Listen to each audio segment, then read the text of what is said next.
Fat Controller gave Gordon a rest when he came back from London. He told James to do his work. James got very conceited about it. "You know, little Toby," he said one day, "I'm an important engine now. Everyone knows it. They come in crowds to see me flash by. The heaviest train makes no difference. I'm as regular as clockwork. They all set their watches by me. Never late, always on time. That's me." "Says you," replied Toby cheekily. Toby was out on the main line. The Fat Controller had sent him to the works. His parts were worn. They clanked as he trundled along. He was enjoying his journey. He was a little engine, and his tanks didn't hold much water, so he often had to stop for a drink. He had small wheels, too, and he couldn't go fast. "Never mind," he thought. "The signalmen all know me. They'll give me plenty of time." But a new signalman had come to one of the stations. Toby had wanted to take Henrietta, but the Fat Controller had said, "No. What would the passengers do without her?" He wondered if Henrietta was lonely. Percy had promised to look after her, but Toby couldn't help worrying. "Percy doesn't understand her like I do," he said. He felt thirsty and tired. He had come a long way. He saw a distant signal. "Good," he thought. "Now I can have a nice drink and rest in a siding till James has gone by." Toby's driver thought so too. They stopped by the water crane. His fireman jumped out and put the hose in his tank. Toby was enjoying his drink when the signalman came up. Toby had never seen him before. "No time for that," said the signalman.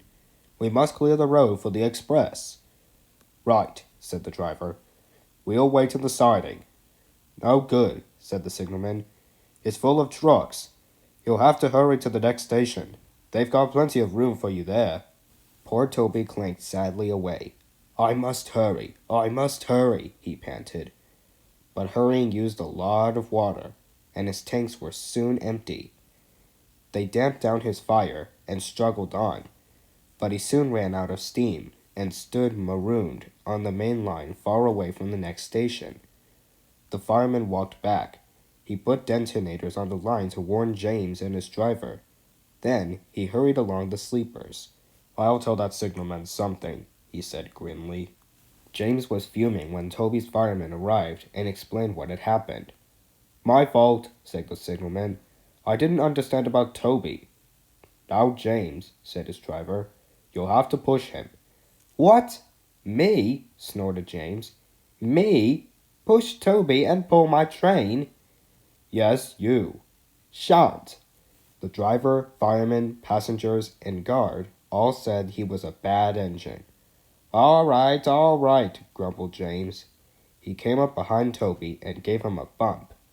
"Get on, you," he said crossly. James's driver made him push Toby all the way to the works. "It serves you right for being cross," he said. James had to work very hard, and when he reached the workstation, he felt exhausted. Some little boys ran along the platform. "Q," said one. "The express is late. A double-header too. Do you know what I think?" "I think," he went on, "that James couldn't pull the train, so Toby had to help him." "Caw," said James, and disappeared in a cloud of steam.